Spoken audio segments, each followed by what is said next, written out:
Hi ಎಲ್ರಿಗೂ ನಮಸ್ಕಾರ. ಎಲ್ಲರೂ ಹೇಗಿದ್ದೀರಾ? ನನ್ನ 2ನೇ ದಿನದ ಬ್ಲಾಗ್ ಸ್ಟಾರ್ಟ್ ಆಗ್ತಿದೆ ಇವತ್ತು. ಪ್ಲೀಸ್ ಎಲ್ಲರೂ ಸಪೋರ್ಟ್ ಮಾಡಿ. ನಾನು ಬೆಳಗ್ಗೆ ಎದ್ದಿದ ತಕ್ಷಣ ಚಿಯಾ ಸೀಡ್ಸ್ ವಾಮ್ ವಾಟರಲ್ಲಿ ತೊಗೋತೀನಿ. ಅದಕ್ಕಾಗಿ ನೀರಿಗೆ ಇಡ್ತಾಯಿದ್ದೀನಿ. ಮೊದಲನೇದಾಗಿ ನೀರು ಕಾಯ್ದ ಮೇಲೆ ನಾನು ಲೋಟಕ್ಕೆ ಹಾಕ್ಕೊಂಡು ಈಗ ಹಾಲನ್ನ ಕಾಯೋಕ್ಕೆ ಇಡ್ತಾಯಿದ್ದೀನಿ. ಹಸಿನ ಹಾಲು ಹಾಕ್ಸ್ಕೊತೀವಿ ನಾವು, ಅದರಿಂದಾಗಿ ಬಾಟಲಲ್ಲೇ ಹಾಲಿದೆ. ಹಾಲನ್ನು ಕಾಯೋಕ್ಕಿಟ್ಟು ಕಾಫಿಗೆ ಇಟ್ಬಿಟ್ಟು ಒಂದು ಕಡೆ ಅನ್ನಕ್ಕೂ ಕೂಡ ಇಟ್ಟಿದ್ದೀನಿ. ಇನ್ನೊಂದು ಕಡೆ ನನ್ನ ಮಗಳನ್ನ ಎಬ್ಬಿಸ್ಬೇಕಿತ್ತು, ಸ್ಕೂಲಿಗೆ ಟೈಮ್ ಆಗುತ್ತೆ ಅಂತ ಹೇಳಿ. ಅದರಿಂದಾಗಿ ಹೋಗಿ ಅವಳನ್ನ ಎಬ್ಬಿಸ್ತಾ ಇದ್ದೀನಿ. ಅವಳು ಇನ್ನೂ ಎದ್ದೇಳ್ತಿಲ್ಲ. ಹೆಂಗೆ ಆಡ್ತಿದ್ದಾಳೆ ನೀವೇ ನೋಡಿ.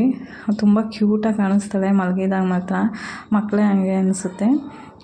ಎದ್ದೇಳ್ತಾ ಇರಲಿಲ್ಲ. ನಾನು ಹೇಳಿಸ್ತಾನೆ ಇದ್ದೆ, ಟೈಮ್ ಆಗಿಬಿಡ್ತು ಎದ್ದೇಳಮ್ಮ ಅಂತ ಹೇಳಿ. ಆಮೇಲೆ ಎದ್ದು ದೇವ್ರಿಗೆ ಹಿಂಗೆ ನಮಸ್ಕಾರ ಹಾಕಿ ಮತ್ತೆ ಬಂದು ಹಾಲಲ್ಲಿ ದಿವಾನ್ ಮೇಲೆ ಈ ಥರ ಮಲ್ಕೋತಿದ್ದಾಳೆ. ನಾನು ನೋಡಿ ನಗಾಡ್ತಿದ್ದೆ, ಎದ್ದೇಳಮ್ಮ ಟೈಮ್ ಆಗಿದೆ ಅಂತ ಹೇಳಿ.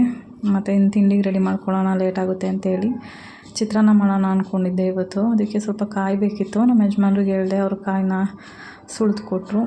ನಂತರ ಅದ್ರಲ್ಲಿ ಬರೋ ಎಣ್ಣೆನೂ ಕೂಡ ನನ್ನ ಮಗಳು ಕುಡಿದ್ಲು, ಲೋಟಗೆ ಹಾಕಿ ನನಗೆ ಬೇಕಂತ ಹೇಳಿ. ನಾನೇನು ಟೈಮ್ ಆಗಿಬಿಡುತ್ತೆ ಅಂತ ಹೇಳಿ ಮತ್ತು ಬಾಣಲಿ ಇಟ್ಟು ಚಿತ್ರಾನ್ನಕ್ಕೆ ಏನೇನು ಬೇಕೋ ಅದನ್ನು ಒಗ್ಗರಣೆ ಹಾಕ್ಕೊಳ್ಳೋಣ ಅಂತ ಬಾಣಲಿಗೆ ಎಣ್ಣೆ ಹಾಕಿ ಸ್ವಲ್ಪ ಉದ್ದಿನಬೇಳೆ, ಕಡಲೆ ಬೀಜ ಎಲ್ಲ ಹಾಕಿ ಫ್ರೈ ಮಾಡಿದೆ. ಇದೆಲ್ಲ ಚೆನ್ನಾಗಿ ಫ್ರೈ ಆಗೋ ಹೊತ್ತಿನಲ್ಲೇ ಸ್ವಲ್ಪ ಒಂದು 4-5 ಬೆಳ್ಳುಳ್ಳಿ ಹೆಸ್ರುಗಳನ್ನ ಹಾಕ್ತೆ. ಬೆಳ್ಳುಳ್ಳಿ ಹೆಸ್ರು ಹಾಕಿದರೆ ಚೆನ್ನಾಗಿರುತ್ತೆ. ನೀವು ಹಾಕ್ತೀರಾ ಇಲ್ವಾ ಅಂತ ಕಮೆಂಟ್ ಮಾಡಿ. ಮತ್ತು ಇದಾದಮೇಲೆ ಸ್ವಲ್ಪ ಜೀರಿಗೆ, ಸಾಸಿವೆ ಕೂಡ ಹಾಕ್ತೆ. ಜೀರಿಗೆ ಸಾಸಿವೆ 2 ಹಾಕಿ ಫ್ರೈ ಆದಮೇಲೆ ಈರುಳ್ಳಿ ಮತ್ತು ಒಣಮೆಣ್ಸಿಕಾಯಿ ಹಾಕಿದ್ದೀನಿ ನಾನು. ಹಸಿಮೆಣ್ಸಿಕಾಯಿ ಯೂಸ್ ಮಾಡಿಲ್ಲ.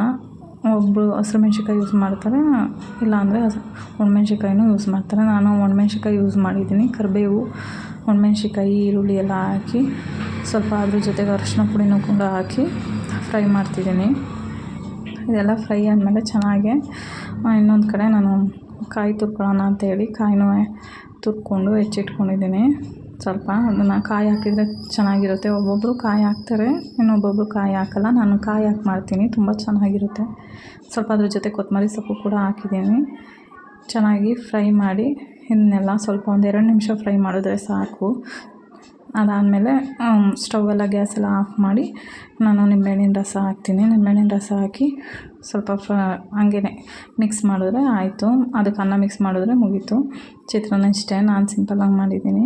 ನೀವು ಹೆಂಗೆ ಮಾಡ್ತೀರಾ ಅಂತ ಹೇಳಿ ಕಮೆಂಟ್ ಮಾಡಿ. ಅದಾದಮೇಲೆ ನನ್ನ ಮಗಳನ್ನ ಸ್ನಾನಕ್ಕೆ ಕರ್ಕೊಂಡು ಹೋಗಿದ್ರು ನಮ್ಮ ಯಜಮಾನ್ರು. ಅವಳು ಸ್ನಾನ ಮಾಡ್ಕೊಂಬಂದಾದ್ಮೇಲೆ ನಾನು ಈ ಥರ ರೆಡಿ ಮಾಡಿದೆ. ಅವಳೊಂದು ಫೋಸ್ ಕೊಡ್ತಿದ್ದಾಳೆ, ಫೋಟೋ ತೆಗಿತಿದ್ದಾಳೆ ನಮ್ಮಮ್ಮ ಅಂತ. ವೀಡಿಯೋ ಮಾಡ್ತಿದ್ದೀನಿ ಅಂತ ಗೊತ್ತಿಲ್ಲ.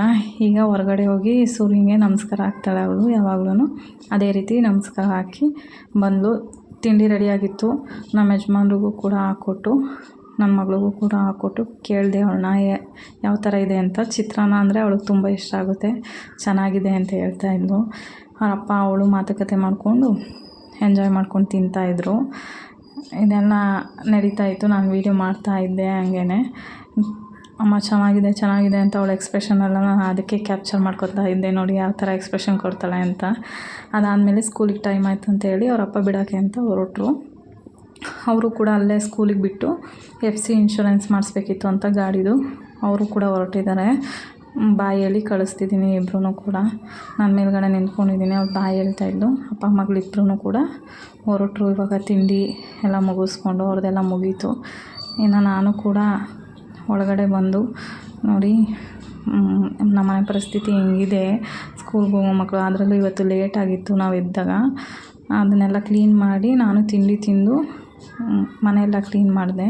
ಮನೆಯೆಲ್ಲ ಕ್ಲೀನ್ ಮಾಡಿ ಸ್ಟವೆಲ್ಲ ಒರೆಸಿ ಎಲ್ಲ ಆಯಿತು, ನೀಟಾಗೆಲ್ಲ ಆಗಿ ಮತ್ತು ವೆಯ್ಟ್ ಮಾಡ್ತಾಯಿದ್ದೆ. ನಮ್ಮ ಯಜಮಾನ್ರಿನೂ ಕೂಡ ಬಂದಿರಲಿಲ್ಲ. ನಾವೆಲ್ಲ ಬೇರೆ ಹೊರಗಡೆ ಹೋಗಬೇಕಿತ್ತು. ಅಷ್ಟೊತ್ತಿಗೆ ವಾಷಿಂಗ್ ಮಿಷಿನ್ ಬಟ್ಟೆ ಕೂಡ ಹಾಕಿದ್ದೆ, ಅದು ಕೂಡ ಆಗಿತ್ತು. ಅದನ್ನು ಎಲ್ಲ ಒಣಗಾಕಿ ನನ್ನ ಮಗಳನ್ನ ಕರ್ಕೊಬಂದು ಇದ್ದೆ. ಇದು ತಟ್ಟೆ ಏನು ಅಂತ ಅಂದರೆ ನಮ್ಮ ಯಜಮಾನ್ರು ಇನ್ಶೂರೆನ್ಸ್ಗೆ ಹೋಗಿದ್ರು, ಅಲ್ಲಿ ಕೊಟ್ಟಿರೋದು ಇದು ಅವರು. ಈಗ ನಾವು ಮನೆಯಿಂದ ಹೊರಡ್ತಾ ಇದ್ದೀವಿ. ಎಲ್ಲಿಗೆ ಹೊರಡ್ತಾ ಇದ್ದೀವಿ ಅಂತ ಅಂದರೆ ಸ್ವಲ್ಪ ಹೊರಗಡೆ ಕೆಲಸ ಇತ್ತು, ಅದಕ್ಕೋಸ್ಕರ ಹೊರಡ್ತಾ ಇದ್ದೀವಿ. ಹಾಗೆ ಸ್ವಲ್ಪ ಹಾಸ್ಪಿಟಲ್ಗೂ ಹೋಗಬೇಕಿತ್ತು. ಏನಾಯಿತು ಅಂತ ಅಂದರೆ ನಾನು ಮುಂದಿನ ವೀಡಿಯೋದಲ್ಲಿ ಹೇಳ್ತೀನಿ ಅದು ಏನಾಗುತ್ತೆ ಅಂತ. ಪ್ಲೀಸ್ ಹೀಗೆ ಸಪೋರ್ಟ್ ಮಾಡ್ತಾಯಿರಿ. ನಾನು ವಾಯ್ಸ್ ಓವರ್ ಕೊಡ್ಬೇಕಾದ್ರೆ ತುಂಬ ಡಿಸ್ಟರ್ಬೆನ್ಸ್ ಕೂಡ ಇದೆ, ದಯವಿಟ್ಟು ಕ್ಷಮಿಸಿ. ನನ್ನ ಮಗಳು ನೋಡಿ ಕ್ಯೂಟ್ ಎಕ್ಸ್ಪ್ರೆಷನ್ ಕೊಡ್ತಾಳೆ ಯಾವಾಗ್ಲೂ. ಅಮ್ಮ ನಾನು ಮಾಡು ವೀಡಿಯೋನ ಅಂತ ಹೇಳ್ತಾಯಿದ್ಲು, ಅದಕ್ಕೆ ತೆಗಿತಾ ಇದ್ದೆ. ನಾವೀಗ ಮನೆಯಿಂದ ಹೊರಟ್ಬಿಟ್ಟು ಕ್ಲಿನಿಕ್ ಕಡೆ ಹೊರಟ್ವಿ.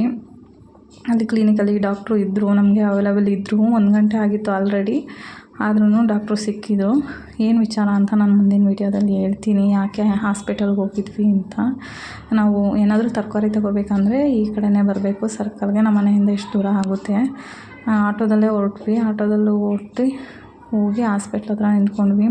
ಮಳೆ ಬೇರೆ ಸ್ಟಾರ್ಟ್ ಆಗಿಬಿಡ್ತು ಜೋರಾಗಿ.